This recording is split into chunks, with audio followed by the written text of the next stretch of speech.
Fancy meeting you here. Welcome to another episode of Cultivate CNY. I'm your host, Alex Canavan, and for my audio listeners tuning in, I'm in a corn maze right now, so be sure to switch over to YouTube or Spotify to view the full video episode because this is a very special episode.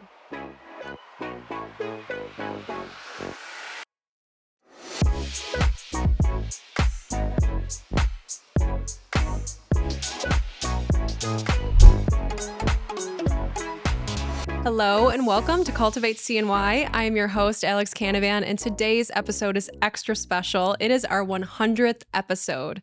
We're taking you out of the studio and into the fields at Tim's Pumpkin Patch, a beloved family farm in Marietta, New York, that's been growing memories since 1986. What began as a small roadside stand has blossomed into one of Central New York's favorite fall destinations, with sprawling pumpkin patches, a corn maze, legendary bakery, and even a new brewery on the horizon. Tim's has become more than just a farm. It's a story of family, intention, and authenticity. In this episode, I sit down with each member of the Leubner family to hear how teamwork, creativity, and passion have shaped Tim's Pumpkin Patch into the community gem it is today. Whether you're a longtime visitor or just love stories of local businesses that grow with purpose, this milestone episode will leave you inspired. So let's get into it. So the brew barn is what you guys are calling this beautiful new structure on the property. What inspired you guys to dive into the world of beverage, live music, everything you have planned for that? We kind of just grew into it. It was just another thing we always wanted to do, is to have some beers at the patch for people. And so we used to make our own, but we only had it was a smaller setup and we were always not making enough. So we said someday we want to have like our own nice sized brewing system and have our own brew barn and to have a nice place for people to sit down. And Yeah, I think the brew barn will definitely bring people to Tim's Pumpkin Patch all year round, which is exciting. yeah, it's going to open a lot more opportunities. And I think a lot of new opportunities. Also, you might be tapping into a new demographic, I think, too. Mm-hmm. And I mean, there's always a reason to make a visit out to Tim's Pumpkin Patch, but I think people will find many more reasons to make multiple visits throughout the year. I think so. I think you're right. So you guys just started with a small roadside pumpkin stand on the side of the road. What was the first development after that, once you decided you actually wanted to create a business out of this pumpkin patch? Well, the first year I did it, I had probably 200 pumpkin plants.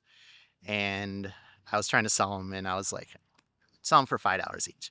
And I was like, couldn't sell them. I think I sold 2 in like 3 weeks, and I was all disappointed. And my dad got mad at me, and he goes, why don't you sell them all for $1? And I'm like, $1? That's crazy. And I put it at $1. They all sold in like a week. So I was like, I'm going to have a pumpkin patch. So next year, like, instead of like not doing it, I grew double the amount. So that's how I was like, I'm going to get into the pumpkins. Did you ever grow pumpkins beforehand? I know you were in agriculture before you started. My only memory of growing them before was I went with my mom and we had a big pile of old manure and we put the seeds in, and I was like, didn't really think much of it. And in the fall, we went down there and we got like wagon loads of pumpkins off this little tiny thing. And I was like, that is amazing. That little seed like turned into all this. Yeah. So Are pumpkins hard to farm? they can be. What's the trickiest part about them? The trickiest part is, I would say, just the weather and trying to keep them healthy. Yeah.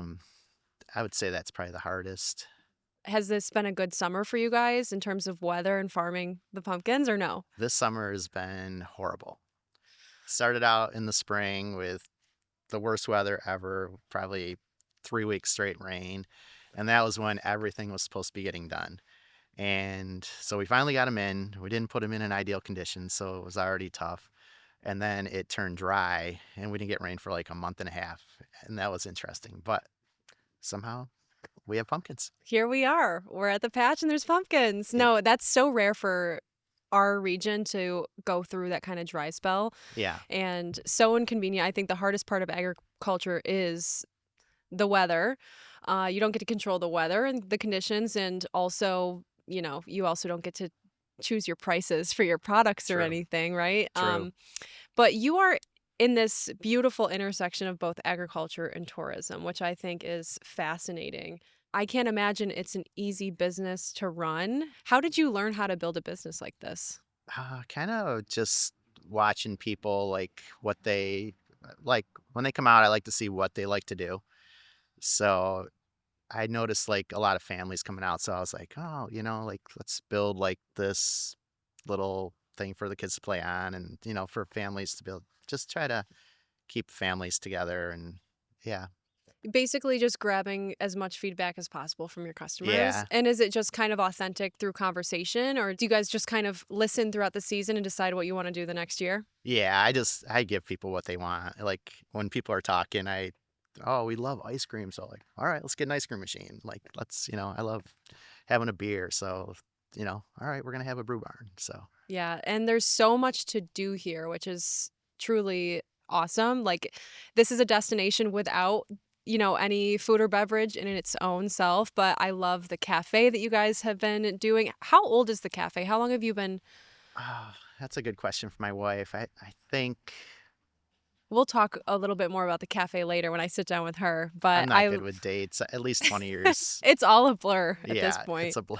What does a day in the life for you look like, Tim? I get up, I go through around here, and I just make sure everything's in order, like all the animals are fed, and see what pumpkins we should be picking, and just kind of go around and actually pick up trash and straighten things up, and just try to make it presentable for when people show up. Yeah, I heard yesterday you guys were very busy. Yeah. What time do you typically start your day and what time do you guys end? I used to This get up time of year, at I used to least. get up around 6:30, go around here and do this until about 9 or 9:30, and then I go up to the dairy farm for maybe until noon at least, or all day if we're doing field work, and then I come back whenever I can. Basically, I just try to fill as much time as I can down here to get things done. So, So you guys are also operating a dairy farm on top of Tim's Pumpkin Patch. yeah, And that's your year-round business. yep, that's what I originally started doing.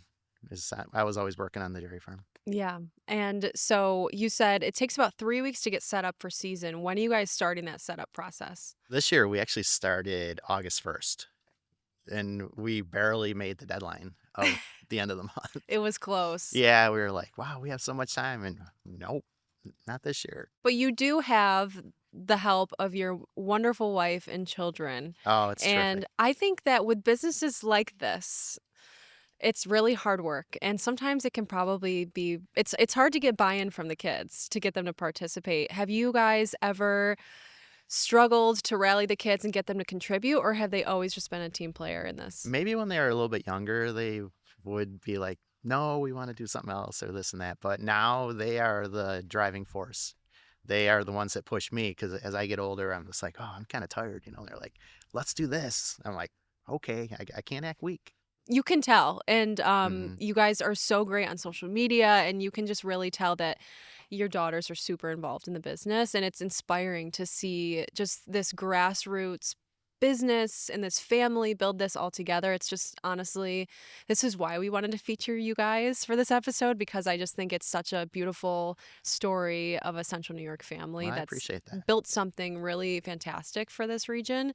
And you guys are nowhere near done yet. So I'm excited for the brew barn. Hopefully going to be open in spring of 2026. Yep. We're counting on that. Oh, yeah. But let's go ahead and take a tour, and you can show me around what you guys have going on right Okay. now at the farm. Sounds good.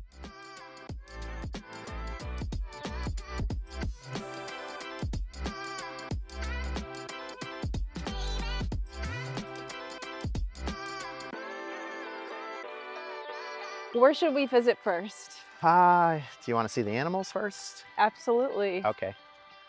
Let's go check out the animals.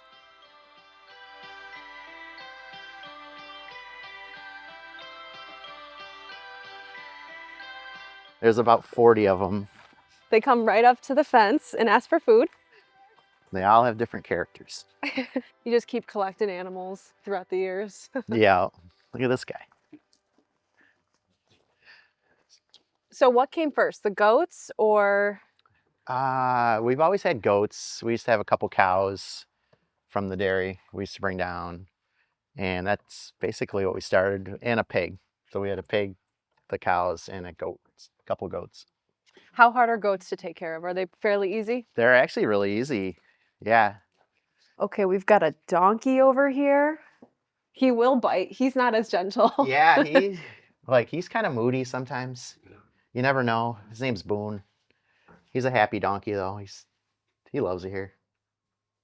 I'm sure all these animals love it here. Yeah. Do any of them not love it here? Do any of them not love the attention that they get No, they love every it. weekend? They love it. See, Boone doesn't like people that much, but after a while he accepts it and he's like, "Oh, this is kind of fun. I'm doing my job." And then we've got the emus, which I will say are scary for me.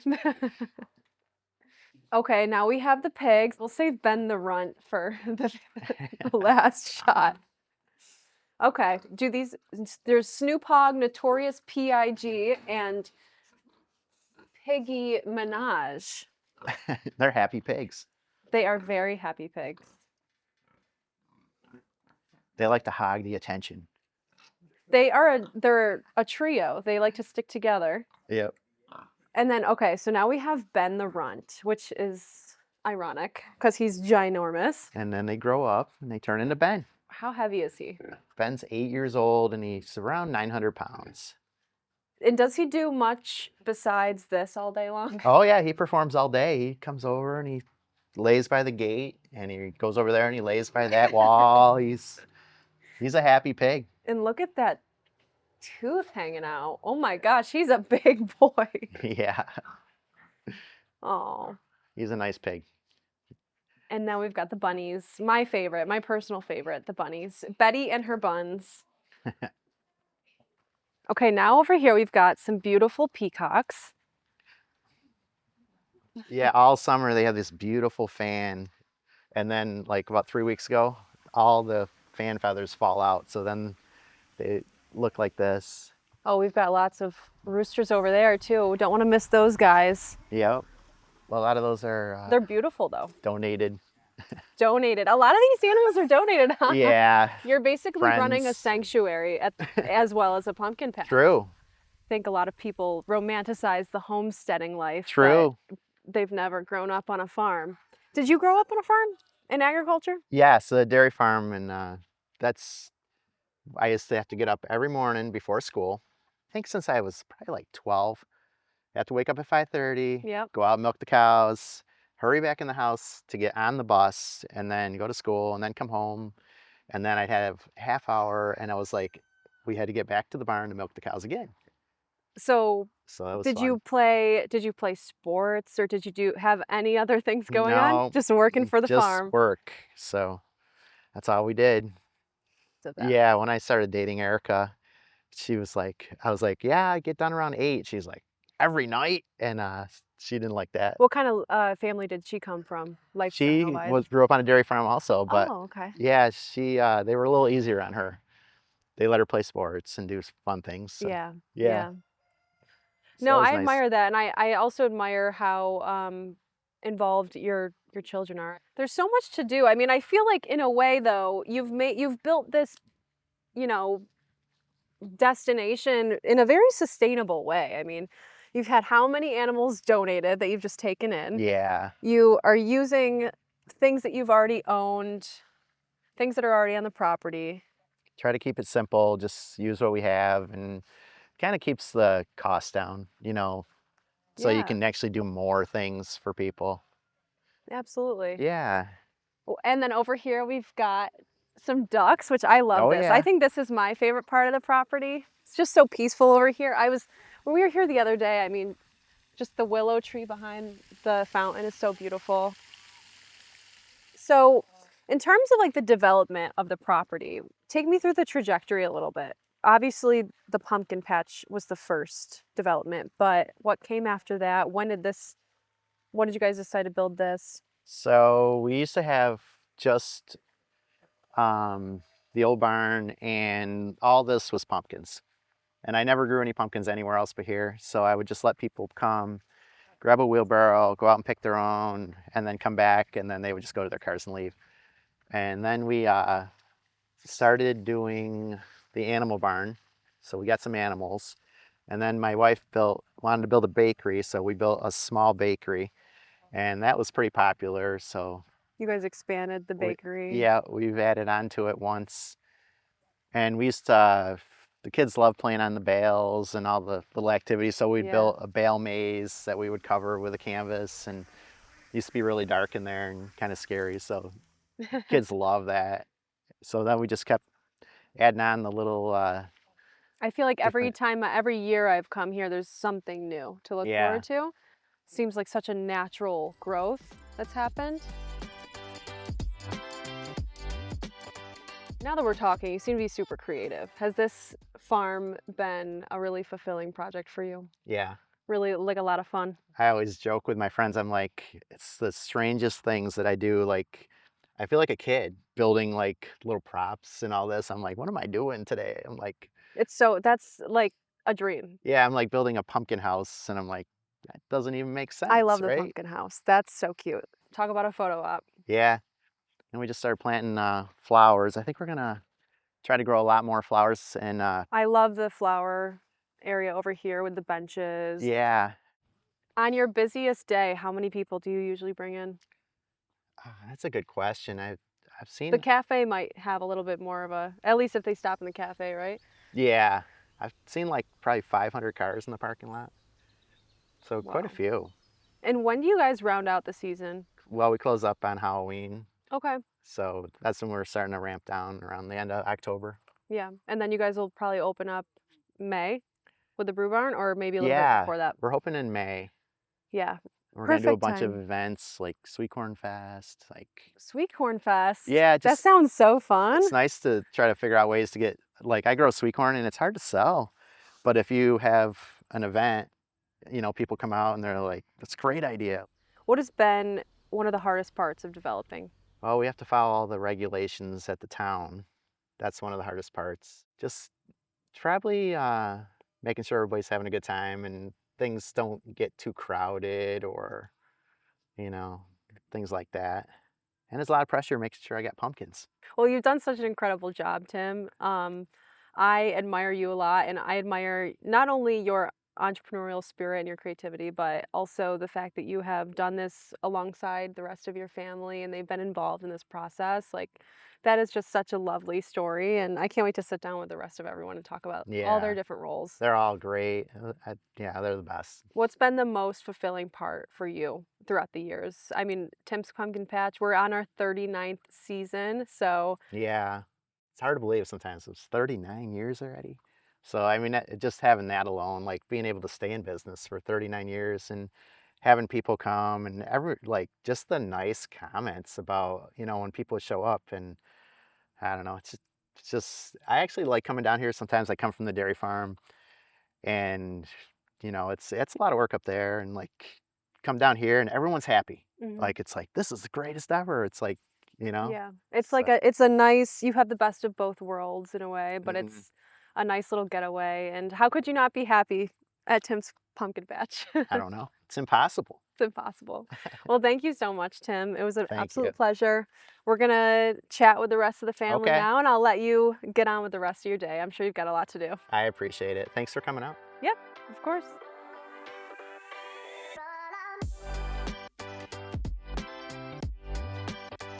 One of the reasons why I wanted to feature you guys for this special episode, not only because it's such a beautiful destination with so much going on, so much to cover and talk about, but also I just love your guys' story.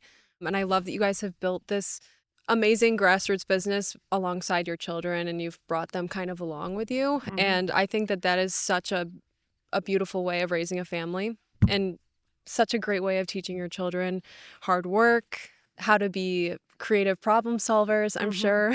Oh, yeah. I mean, your girls are all super lucky to grow up with awesome parents Aw, like you thank you. guys. But you guys started the patch in your 20s. We're on our 39th season. So Mhm. what do you remember about those early days? Well, I mean, Tim started it himself. I'm sure he shared with you, he was 15 when he started it. And then I met him, he was probably 19 and I was 17.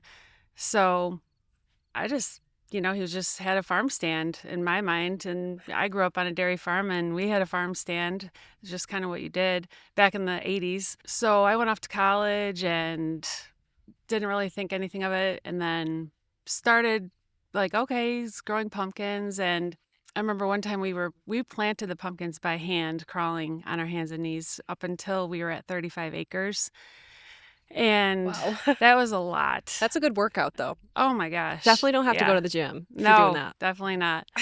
So, and he, would have to leave and go milk the cows like around 3 o'clock. So I'm crawling on my hands and knees, like, okay, I'll be back in a few hours. And I thought, wow, I must really like this guy. He's leaving me in this 35-acre field to plant pumpkins by myself. So fast forward, as we started to get more popular and growing it, we realized it was really becoming something. And it was just pumpkins, really. Just wheelbarrows and pumpkins. We didn't really have all of this at all. It was a definite income source for us, and I was working on getting my master's in social work, and I was on a totally different, path. Not this. There was no plan for this whatsoever. You didn't start your life with him saying, we're going to get married and build this business. Nope. You thought you were going to have your own career. He was going to have his own. But like you said, the pumpkin patch ended up being pretty lucrative for you guys. Yes. Do you remember the moment where you guys realized that this could be something bigger? Yes. When we first started out, we were a mile up the road at the dairy farm. And we, there wasn't social media. We relied on a random news story, and we got in the newspaper. There was a feature it would be like the cover of the CNY section of the Post Standard, and it was called The Sunday Driver. And if you got on the Sunday Driver, it was big time. It was like going viral. And so we were on this little road, up at the dairy farm, and I was like having to direct cars, and I remember standing there, and every person had that piece of paper in their lap, the Sunday Driver. And I get goosebumps now just thinking about that, because I was just like, uh-oh, okay, we're getting known now. So that was probably the moment, like the very first time where I was like, we're going to be popular now. I'm sure it was exciting, but at the same time, possibly terrifying. It was terrifying because, there's a little bit, of a conflict, because this was his family's dairy farm. This was a road. It was, at the time, it wasn't even a paved road. It was just a dirt road. And I can remember his family kind of saying, like, look, the milk truck can't get up the road because there's cars parked on both sides. There's too much traffic. The milk has to get picked up. So we had just, like a year prior, bought this property, and it was an old rundown farmhouse. There was the barn. We just bought it because had been renting, and we were just like, okay, we need to buy our own house. I remember talking to my dad about it that day. I was like, Dad, what are we going to do? Like, there's just so much traffic up there. He's like, why don't you move the pumpkin patch to where you live? And I was like, no way, that's crazy. So we thought about it, and we were just like, okay, that makes sense, because we have to do something. And it was like the best decision ever. Yeah. Sometimes we're in these really tough positions and we're being pulled in different directions. But you guys have clearly proven yourselves to be creative. When we were just talking to Tim, I'm like, what inspired this? What inspired this? And, I've met Tim once before, and he's a very reserved guy, very kind, but you don't expect him to be this person that's just full of creative ideas. Yeah. Although I'm sure that it goes the same for you and your daughters as well. I mean, you guys all seem to have your own strengths. When did you know that you wanted to open up a bakery on the property? Well, even when we were up at the old pumpkin patch, I would like, oh, you know what? I want to make some pumpkin bread and put it on the shelf. I've always loved to bake. And we had little food things around here. Like the first real food thing we started was the pumpkin funnel cakes. And I came up with that recipe. And that was like a huge hit because nobody in this area had pumpkin funnel cakes. Was it here at the shed over here? Was that your first Yes. place you started doing food, and then you started the bakery over here? Yeah, well, up in the big barn, actually, I had our old oven up there, and I used to make apple pies out of there and popcorn. And where the pumpkin funnel cakes are now, that was actually that was a big build of a farm stand. We dragged that down the road on telephone poles because we're just like, okay, let's use that building for something. But really, the busiest first food thing we had were the funnel cakes. I thought, you know what? Let's just think about building a bakery. In 2005, Onondaga County actually had a grant for agritourism places. And I was like, you know what, I'm going to apply for that grant. It was about how to get people out of the city and onto farms. And so I got the grant, which was awesome. It was small. It wasn't like a big deal, but it inspired us to build the building where the bakery is, gift shop. And I started testing recipes. And I remember like my first most popular recipe was the molasses cookies. And it was a random day in the summer, and there was like a paving crew, like the county was paving our road. And every time I would mess up, I would bring them a plate of cookies. They're like, what is going on here? Why is this woman bringing us all these cookies? So I just kind of built it from there. The molasses cookies are incredible. I can attest to that. I'm Thank a you. sucker for a molasses cookie. We were just here the other day, and I brought home a bag full of treats for my family and Nice. ended up eating all of them myself. And I've spent the last weekend detoxing, but I digress. Yeah. What is your favorite food item that you guys are selling right now? You guys have so many fun things for Oh people my to try. gosh. You know, I do love the whoopie pies. Those are the most fun thing to make, because even when I after I get done frosting them and I bring them out to the case, people are standing there like their eyes get so wide and look at those whoopie pies. There's just a novelty. And what the girls are doing with the milkshakes and the apple crisp stackers, like all those specialty things, I get dizzy about it because they just come up with a new idea and a new idea. So I'm very inspired by them. You know, the girls and I'm like, we still have to have all our go-tos, you know, the cookies, the whoopie pies, the donuts, and then I just let them do what they want with the specialty side. Yeah, you guys just had something go viral recently, the candy apple The or the cups. caramel Yeah. apple cups. Yes. Yeah. I was mentioning earlier that, you know, my first job in the 80s was working at Beacon Skiff. You know, I would sell the caramel apples, and everybody loves a caramel apple. And so I came up with that idea just to do those caramel cups, but Evelyn didn't tell me that she was going to make a post about them. And it went pretty viral this week. We were not prepared, and I was scrambling, trying to find every, drop of caramel on the property to make it through the day yesterday, because people were driving from like an hour and a half away for these caramel cups. And they're so simple, right? So simple. But your girls do such a great job at, first of all, going viral. Like you guys, I feel like are always going viral for something. And I think they also just know what people want and what, they probably have learned it from you guys, but what will actually bring people out to the farm. So it's just so fun to see because, like I said, you all have your own unique strengths and roles. That's for sure. Behind every farm, there's unseen work. So what's something you've done over the years that most visitors would never realize is part of the business? Well, the first thing that comes to mind is that this is our home. And, for 10 months out of the year, this is just our property. We live here. And so I feel like maintaining that sense of like that this is home, this is a real working farm. It's intentional, but kind of not, because it just comes natural for us that we live here. So I feel like just that alone is really behind the scenes of making it feel like you are at a farm.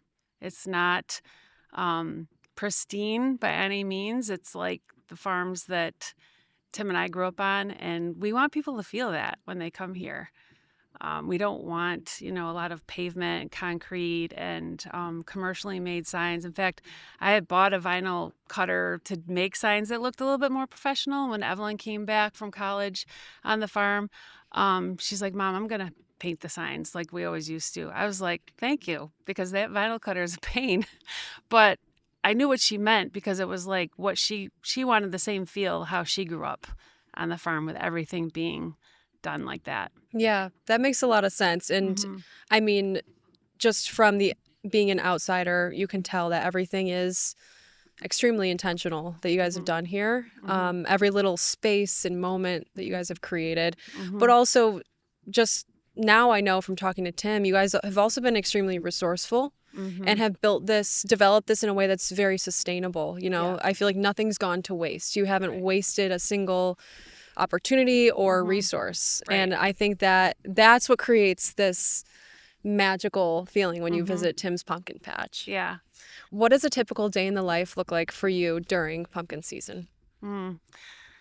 Well, I was just saying the other day that like this is the only time of year that like I wake up in the morning and it's just like a switch. I have energy, like just boundless energy, and I'm just on, you know, from very early in the day, probably like 4:30, 5 o'clock.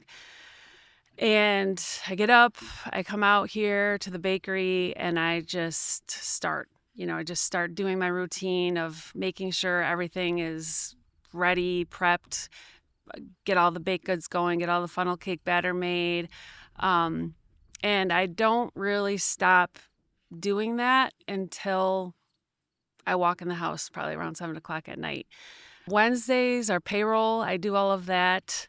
Tuesdays, I have to do all the ordering of the food for the week, the supplies, and then just all the random things like, making sure our bathrooms are serviced and doing walkarounds, making sure everything is safe. I'm texting Tim a lot of asking him things to do. And the one thing I love is that he'll drop everything. And he does that for everybody. He will drop everything and go and help and fix something. But a lot of it is just like always on the fly. Just we're always like, what is the next thing? What's the next thing? But the routine of prepping for the weekends, especially the big weekends, is huge. Because on the weekends, I cannot put ingredients together because I'm just being, asked a million questions. We have so many young, new employees that it's their first job, and we're doing all on-the-job training. And I've messed up some recipes trying to do that, being interrupted. So I try to have all my batters, all my cookies, they're coming out of the freezer or they're coming out of the cooler just to be going to the oven. Yeah, you got to have it all prepped and ready to go by like probably Thursday, right? Yeah, and then just off to the races Friday through Sunday. Yeah, because Friday is like a weekend day here now. So yeah. Yeah. What has been the most rewarding part, you think, of building this business alongside your family? Definitely the fact that the girls have all decided to have this. That is special. It is. Nowadays, especially I think in 2025 when there's so many other options and everyone wants to be an influencer, right? But I just think it's really impressive what you guys have done and how you guys have raised your kids. Thank you. How do you get that buy-in from them? I mean, first of all, who wouldn't want to be a part of this, right? Yeah. This is a legacy business and it's truly just so unique. Yeah. But they also are very gifted girls and could go off and have completely different careers too. For me personally, in my regular career, I'm a therapist for just farmers. That's what I do for the other 10 months out of the year. Wow. So I work with, farmers all across the state. And one of the things that I've seen in my 15 years of doing that is that parents don't allow their kids to make decisions, have certain parts of control over the business. I mean, so when you ask about buy-in, it's like they can't just always feel like an employee getting a wage. They have to feel like there's ownership in it. And so we have let them from very young ages do that. And I'm talking 3-4 years old. We would allow them to do things. And there's been some failures. And there's been some times where I knew it was going to be a failure, but I allowed it because I wanted them to experience that feeling that we've felt, of failing. And it has to be controlled. I mean, obviously you can't have a lot of money at stake, allowing a big failure. But the biggest thing that I've learned in my work, and just we carry that over in our business, is just letting them do it, letting them be creative. It can't be all of our ideas. And I thank God every day that we've chosen that because I don't want to be just Tim and I in control of everything. So I think sometimes maybe I give them too much responsibility, but I want to see what they're made of. I want to see what they can do, just like Tim and I did it in our 20s. Yeah, I love that so much. And Mm-hmm. you're giving them the opportunity to know what it feels like to take risk, to Mm-hmm. try something new, Yep. to creatively problem solve. Mm-hmm. And in a world where everything comes easy now, it's just Mm-hmm. such a wonderful opportunity for your girls to have, I think. So they're Yeah. super lucky to have you guys and Aw, to have grown up on thanks. this beautiful farm, Thank this you. unique place, and Yeah. everything you've done. It's now I know, sitting down with you, it's all been intentional. So you should Yeah. be super proud of You yourself. know, the thing is like when I hear that word intentional, I'm like, it's like there was some plan, okay? But there wasn't. Intentional, I guess, comes from like when you say that, it does make a lot of sense, but it's intentional because it's like, it's just Tim and I, like who we are as people. And like, I mean, this is going to sound, I guess, cliche, but we do just operate from our hearts, you know, what feels right the most, and just like really paying attention to that intuition and like what feels wrong and what feels right. So there, I think that's the intentional part, Yeah. you know? Trusting yourselves Yeah. and ultimately making the right decision Mm-hmm. for you Right. guys and what you guys actually want this to Right. be. And that's the beautiful part of building a business, right? Is Mm-hmm. we get to decide what do we want this to look like. It Mm-hmm. doesn't have to look like everyone else. But Right. you guys, I think, have also balanced the consumer feedback as well. Mm-hmm. And I'm sure there's been there's been plenty of ideas from customers that you're like, that's a great idea, but Yeah. it's Mm-hmm. not best for us. Right.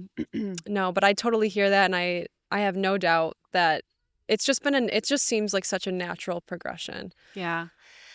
It definitely is. And I think a lot of it is, like you said, Tim and I just listening to our own authentic selves and, you know, what we want to do. And there's been a lot of outside influences. You know, we go to these big conferences where everybody in North America are at these conferences to learn and get new ideas. And we see some ideas and we're like, "Ugh, you know, we would never do that. We'd never want to do that." And then some are just like, we got to do that. Mm-hmm. So, yeah, it is just about listening to like who we are, where we came from, how we want this place to feel, how we want people to leave here, you know, feeling a certain way. Let's end it with that. How do Mhm. you want people to feel when they leave Tim's Pumpkin Patch? Happy.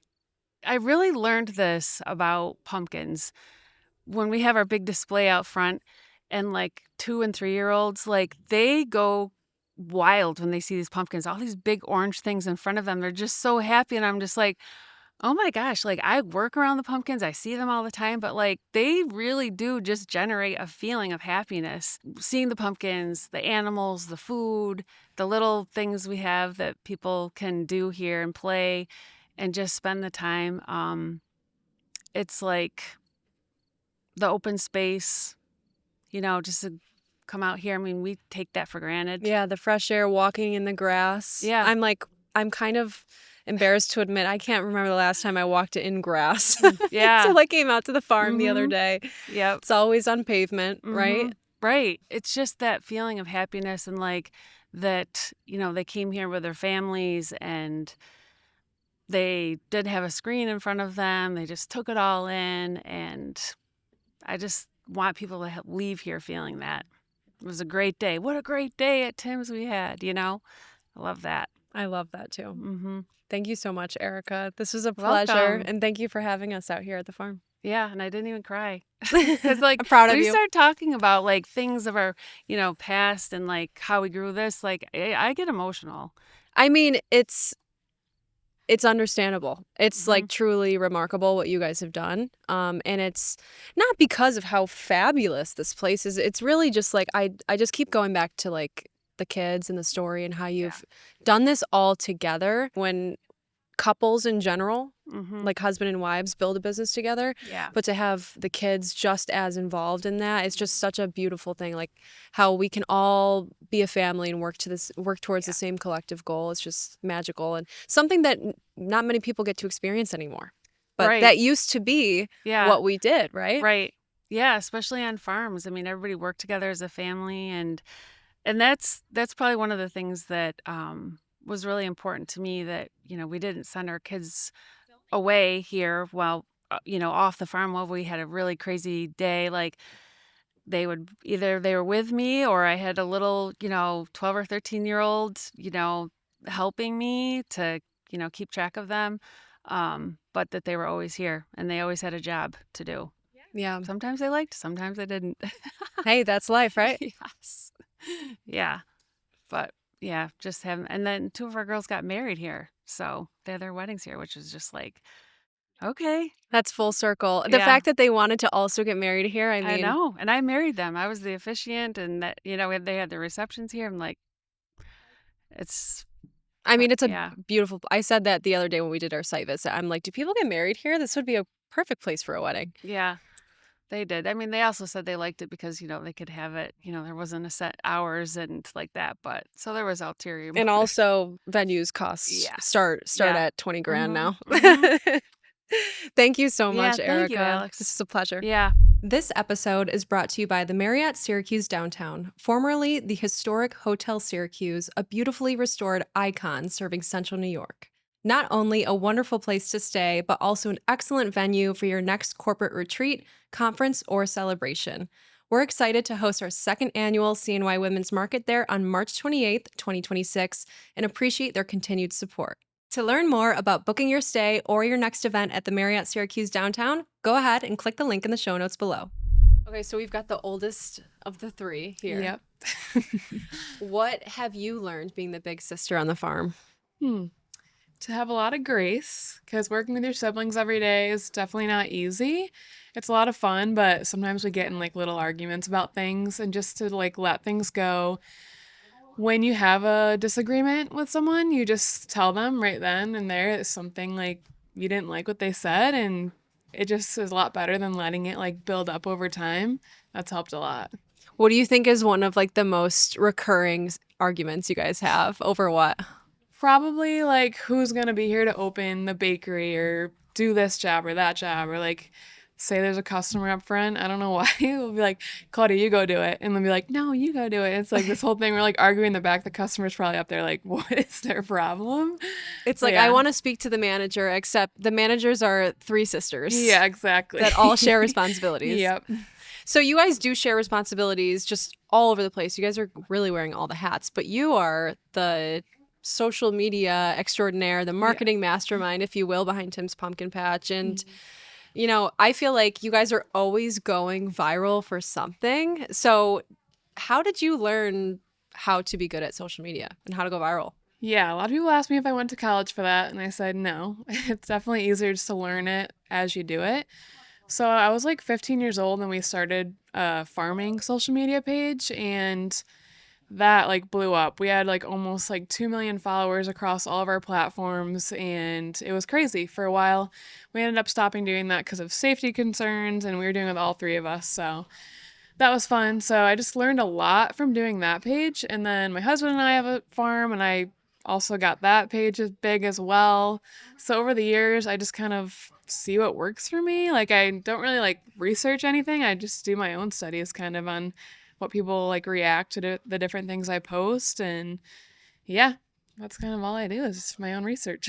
It seems like there's so much thought and intention, but you're probably just one of those people that has like a knack for it and an eye for it.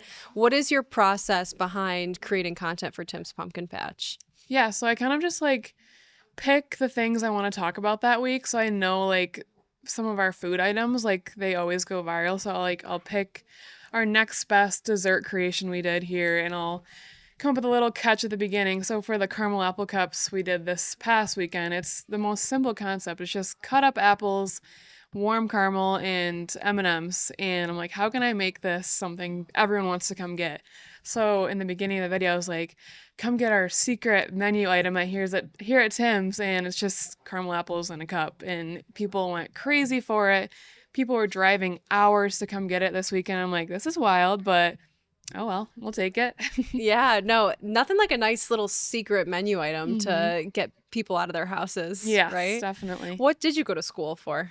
I actually went to school for animal science, so I wanted to be a dairy nutritionist. I grew up in my family's dairy farm, and I thought that's what I was going to do. And then I was like, wait, this is way more fun doing social media stuff and the agritourism. So I ended up not working at my family's dairy farm anymore and putting all my effort into like my creative side. And it's been my best decision yet. That's great. Mm-hmm. It's definitely paid off. Yes. What does a day in the life look for you during pumpkin season? During pumpkin season, okay.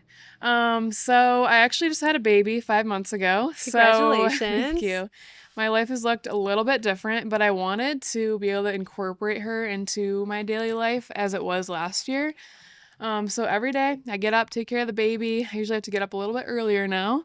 And then I get her packed up on the road, and we're here at the pumpkin patch. She actually is back with me in the bakery all day long, and she is just part of the crew now. So I come in, help get things set up in the bakery, get some video ideas out. I do some content creation before people come here in the mornings usually, just so Claudia, my sister, doesn't have to like be talking while everyone's like running around in the background. And then I just kind of edit videos, respond to emails, and then on the weekends I'm kind of stuck helping customers up in the front, and all of us are just so involved, like doing everything all day. So we're always just up here all together working on something. Yeah. You guys do a really good job at keeping busy. Like Yeah. there's no minute left empty. No time wasted here at the farm. There's always something to do. What is your favorite activity here? Honestly, my favorite thing is making the food, because every drink I put out or fall dessert, whatever it is, I want it to look like the social media picture. So I'm very focused on that. So when it's like a really busy day and we're slinging drinks out left and right, my biggest thing is every single one, if someone's going to take a picture and post it to their story, it has to look like the picture I posted. So Yeah. I do love being back there and like making sure everyone has perfect amount of whipped cream on everything, and even myself just making everything look beautiful. And where do you want to see Tim's Pumpkin Patch in about 5 years? 5 years. Obviously, I still want all of us to be working side by side, because that's where all of our best ideas come from. We'll have our brew barn open, so that will be really exciting, bringing that whole new aspect to things, all the new fall drinks. And then I want to be open more during the year, because we have our busy season like September and October, but like I feel like we have so much more potential to be open like all year. So I think the brew barn will help with that. And I also want to add cut flowers to be able to be open in the springtime. That would be nice. Flowers, yeah. Yeah, I think. Oh yeah. Do you guys think you'll have to change the name eventually? I mean, everybody knows Tim's Pumpkin Patch, but I didn't even think about that. I Yeah, think we'll just I keep would it love the cut Tim's Pumpkin flowers. Patch, and it'll just be that unique thing. You're coming to Tim's Pumpkin Patch and you're getting flowers. Who cares? yeah, people will adopt. Yeah. I have no definitely. doubt. You guys will go viral for it, and Yeah. it'll all work out. Yep. What has been your favorite part in growing up in this family business? I don't know. When I was like in school, it was kind of fun to like brag that like this is where I live. Like we would do like school field trips here. Like my school would go, and I'd be like, well, I'm going on a field trip to my house, I guess. And I'd be like taking my friends like to like the little secret spots around the farm. And it was just fun just growing up here. And I'm really excited that my daughter will have that opportunity as well. Just like this place is like crazy. There's so many cool little things, and she's going to be able to like bring her friends here and be like, yeah, this is my grandpa's place, and just like brag to all of her friends. I love that. That's so sweet. Thank you so much, Yeah. Evelyn. This Was was that a good? pleasure. All right, Yeah. awesome. Thanks. This episode is brought to you by The Lab Creative, an award-winning Syracuse-based creative services outfitter specializing in brand design, strategy, creative direction, and website design and development. They partner with respected national and local brands you'll recognize, including Myers Creek, Emerald Cocktail Kitchen, and Glow Yoga and Juice Bar. To learn more about working with The Lab Creative, visit tothelab.co or click the link in our show notes. Yeah. Yeah. Evelyn went off to school and came back, right? Yeah, we all did. You all Yep. did. And what did you study in school? I was studying ag business and entrepreneurship in Nebraska, which is very random. Everyone's like, why would you ever go out there? I'm like, I knew I wouldn't have left like New York or our farm like if I didn't go somewhere far. And I was like, I'm never going to go to Nebraska any other time, so I might as well go to school there. So I studied entrepreneurship there, and that was my favorite part of it. But I had a business counselor there, and she was like, "What are you doing here?" She's like, "You need to like it's your heart is clearly not here." And it was during COVID, and it was like just a whole thing. So she told me to, she's like, "Honestly, like you kind of have it figured out. Like if you, I wouldn't, I'm like, I don't really like school at all. Like whatever." So I came home, and it's the best decision ever. Like I just completely jumped right back into the pumpkin patch, and yeah, so Yeah. I'm happy to be home. Well, if you're going to school, I think for business and entrepreneurship, like you can take it or leave it, I think. Yeah. Especially now that information is so available. Mhm. If you're a resourceful person Yeah. and you're determined to figure it out, you can figure it out, I think. I agree. Yeah, especially with social media and everything. Like Yeah. it's Yeah, and I mean, you grew up in a family business too, so you Right. kind of understand what it takes. Mhm. And agriculture is definitely one of the hardest businesses, I think, to build and to grow up in, for that matter. I can Right. only imagine what kind of Yeah. upbringing you had. Do Yeah. you have like memories of your childhood working on the farm? Yeah, for sure. I feel like so every day after school, like the bus would drop us off at the bakery, and then we would just come up with our backpacks on and get right into work. I would when I was younger, I would push up a chair to like the cash register so I could reach like the buttons, and like I'd cash everyone out. So it was really cool. And just like I feel like we were just so involved. Like our parents just immersed us in everything. Like it was just normal for us to, go with them to deliver pumpkins. And, if they needed help with anything around here, we could do any job because we were just submersed in it our whole life.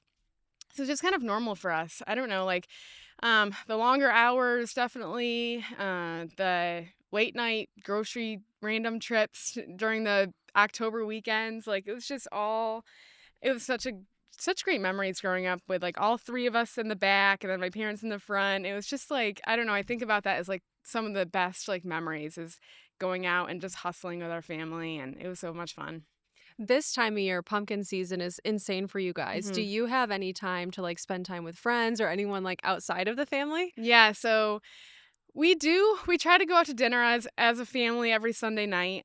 But besides that, so my husband is in agriculture as well, and we're like, yeah, we kind of just like pass by each other in the fall, and like then in November, December, like we have like time to like hang out. But yeah, we usually we're like, who are you? We Yeah. don't even really see each other a lot because he's so busy in the fall, and I am too. So Yeah. What kind of agriculture is he in? he does custom work, so he does like manure and corn harvest in Cuyahoga County. Nice. Yeah. Yeah. No, it's this time of year is really tough for that industry, so it's all work. Yeah. And what do you guys do in the off season? Do you guys take a vacation? How do you unwind after pumpkin season? Yeah, so usually like November or in the winter, we kind of have a lot of time off. I mean, we kind of recap our year and, write down what went well, what we need to work on for the year, and then we usually go on vacation. I think we're going to Aruba this year, which I'm really excited about. Go somewhere warm. Yeah. Yeah.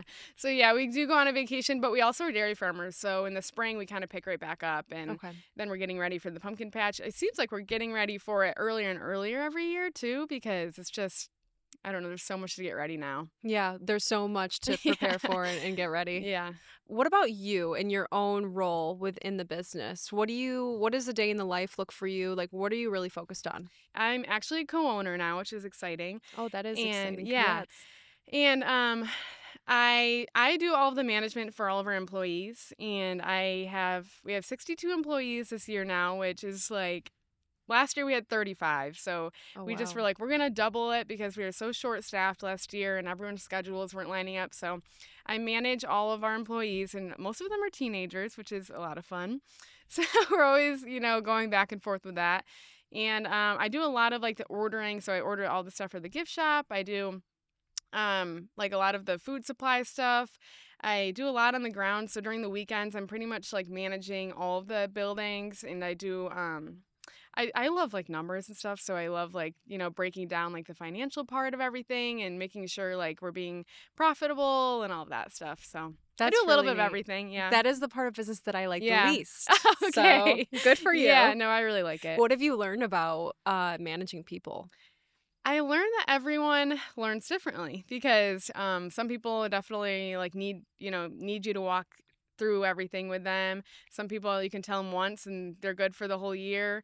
And I learned a lot of patience because, you know, like I said, everyone learns differently, and I need to give people more grace because I'm like, not everyone like either grew up how I did, or maybe this is their first job, and I need to give people more grace because we're so thankful to have them working here. And so I just giving them grace and having patience, Yeah. I think. I think it's one thing to be someone who's really entrepreneurial and is like a go-getter and a doer, and then it's another thing to have to lead and manage other people. Yeah, That is for just a sure. totally different skill set. It's something that I also realized I needed to hone my patience a little bit more. Yeah, for sure. And I can tell it might be similar for you, but it's super impressive. Like everything that you're doing at this young age, do you feel like what have you learned this year that you think you'll be implementing next year and next season? Every year I feel like I just like I'm just like getting more and more grateful for like what we have. Like at first it's like kind of like survival mode, and it's like, oh my gosh, like people actually want to come here.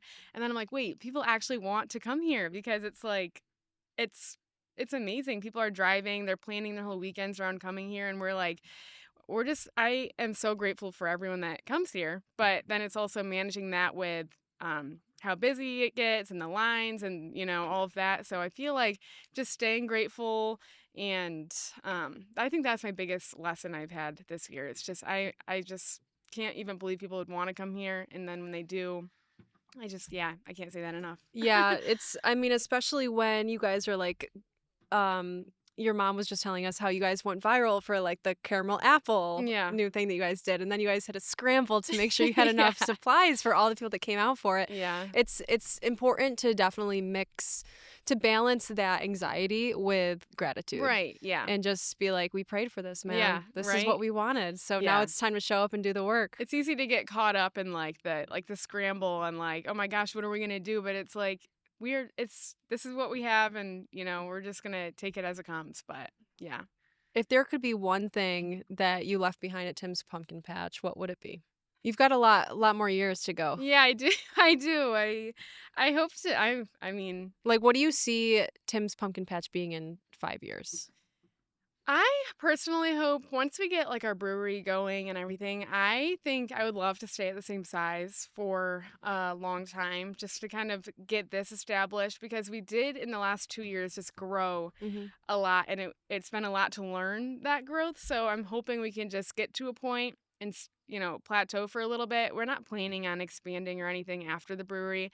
So I'm hoping that after we get that all under control and kind of learn that new part of the business and everything, you know, I just want to I want to make everyone that comes here happy and have them make memories here that are enjoyable. So I feel like after we get to a position here that we'll learn a lot over the next couple of years with the brewery and the whole other side of the business. And then I think we'll stay steady for a while. You guys are definitely going to learn a lot with this new portion of the business, getting into like beverage and alcohol and all that good stuff. I know that you guys have been through it trying to get, you know, all the permits together, but congratulations. You guys are officially, you guys are good to go. And you're going to be opening up in spring 2026, right? The spring. Yeah, that's so exciting. But yeah, I hear that. I started a company 2 years ago, and it's been just nothing but learning lessons. And now I'm like, can we just perfect what we have and stop that's growing? Exactly what I want to do. I don't know about everyone else. I haven't really talked to them about that, like my family, but I'm hoping we're all on the same page. Yeah, you guys have grown a ton, but it's been so fun to watch, and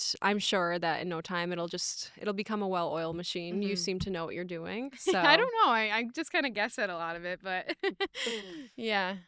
Thank you so much. Yeah. This was a pleasure. Amazing. We're going to move on to your other two sisters now. Good luck with them.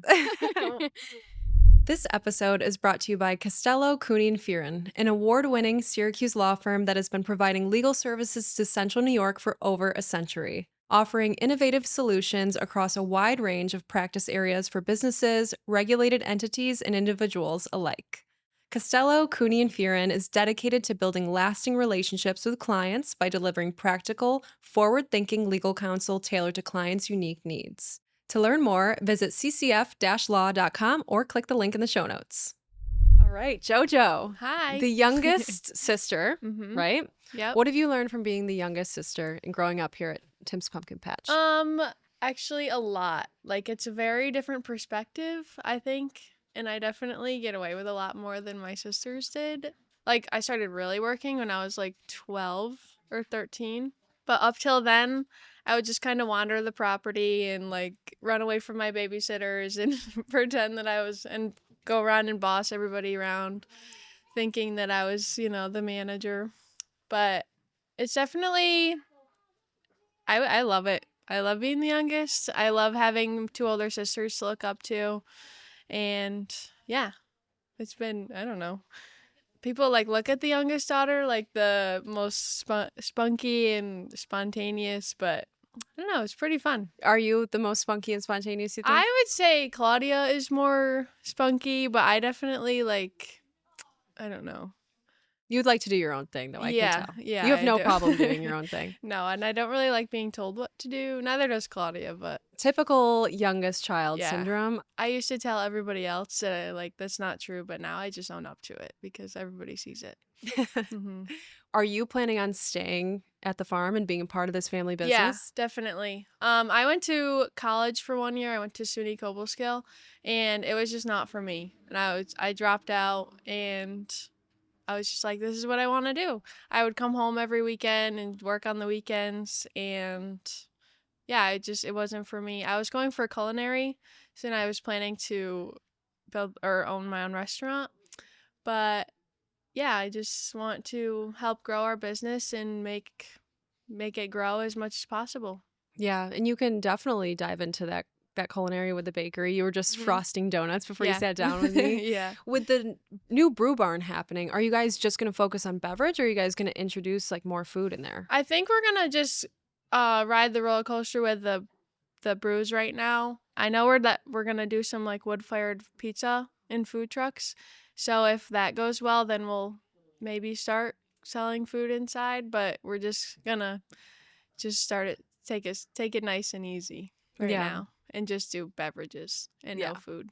You guys have been growing a ton. There's Mhm. definitely plenty to do here, so I understand Yeah. that. Yeah, we don't want to overwhelm ourselves too much with food. So do you really stay in the bakery and really focus all of your energy there? Yeah.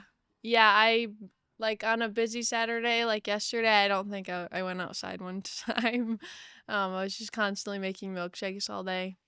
But yeah, even when I get like a little bathroom break, I know that sounds terrible but yeah, it's just like awesome seeing everybody out here and just having a good time. But yeah, I definitely stay in the bakery, and it's like my second home. I should just have a bed in the back.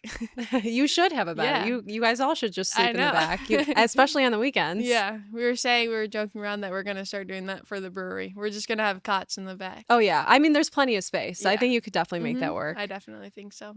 So are you helping create the recipes or refine them? Yeah, my oldest sister, she has definitely the creative eye, so we kind of bounce ideas off of each other. We'll sit down before the season starts and we'll just have a little meeting and brainstorm all of our ideas together. What is your favorite part of the business? I think my favorite part of the business would have to be just seeing all of everybody and their families come out and have a great time, and bringing the community together, and just seeing that everybody have smiles on their face. And I also like just having like a backboard to like, because I don't have to look for another job. I can just do this. I love how And- honest you are. It's a lovely thing, truly, to grow up in Yeah. a family business. This is a legacy We are business so too. we're so grateful. Like, words cannot describe. But yeah, it's just great having like just waking up and being able to walk 10 seconds to work. It's so wholesome yeah. and so perfect. It's literally this is my backyard. You're literally living so many people's dreams. Yeah. So I'm sure the gratitude is definitely there. But I Yeah. also love that you guys are just as humble and as hardworking as you could possibly be Yeah. too. Like you guys are just down to earth people, just showing up, doing your jobs. Yeah. It's just that you have really cool jobs. Yeah, sometimes it doesn't even feel like work. We have a bunch of employees they just feel like friends. Like, I've created so many friendships with all of our employees that it doesn't even feel like work sometimes. We're always just laughing together and working right alongside with my sisters as well. It's such a great time. And Yeah. I wouldn't trade it for the world. That's a gift for Mhm. sure. Yeah. So, I mean, we all kind of know we can imagine what life looks like for you during pumpkin season. But what Yeah. about the summer or outside of work? What do you like to do for fun?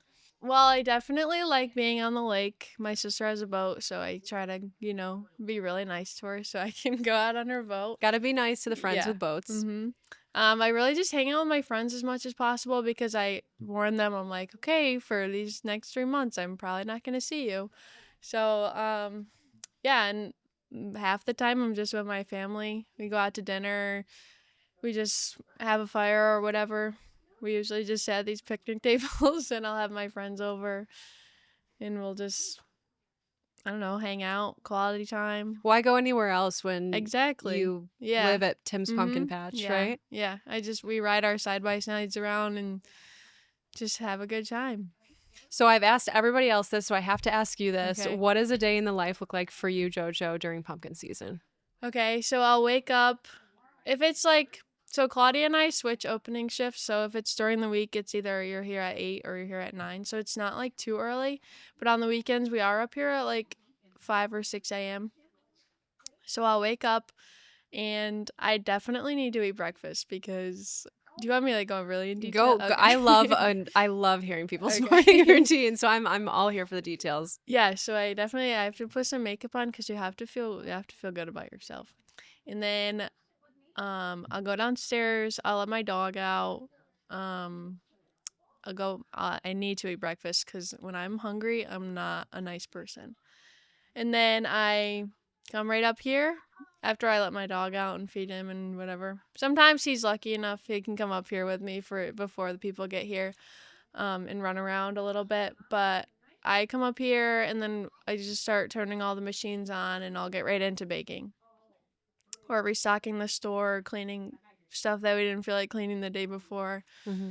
And that's pretty much it. And then we'll work until 6 o'clock and then clean up and then we'll go inside and I usually just take a shower and go right to bed. Yep. Start it all over again. Yeah. And then repeat. And what do you like to do once pumpkin season is over to wind down and feel like yourself again? So first I will book a massage and then I'll get a pedicure. And we usually have a family trip that we plan for. So we have something to look forward to all pumpkin season. So we are going to Aruba in January, which we're really excited for. But yeah, we just relax for the winter. We watch the football games, we'll just sit on the couch for a long time. And then I'll usually get another job. Like I do waitressing on the side or bartending. But now that we have the brewery open, we're really not going to have as much free time. We always have our winters, but then it's like we'll jump right into spring. And our off season, we're just starting to plan for the next upcoming season. So, but that's more just like stuff on the computer, ordering all of our gift items. And sometimes we'll come up here and we'll be like, actually, or then we'll go back down to the house. So, yeah. You guys got your hands full here. Yeah, definitely. But you don't mind it though. You're No. happy. Yeah. Yeah, we wouldn't trade this for the world. I love it. Thank you so much for sitting down with me, Yes, JoJo. thank It's a you. pleasure. Thank you for the opportunity. Of course. This episode is brought to you by Dime Media. Whether this is your first time tuning in or you've been listening since the beginning, I do not take it for granted. When I started this podcast, I honestly didn't know where it would go. I just knew that I wanted to have real conversations with people doing meaningful work right here in Central New York. 2 years in, this still feels like a dream, but I also know that we are just getting started. If you enjoy what we do here, please join the 32% of people who tune into the show regularly and follow us on this app. And here's my promise to you. I'll keep showing up with my whole heart. I'll keep inviting guests who inspire me and asking the questions that I know matter most to people like us. People building something right here in CNY. So thank you for being a part of this.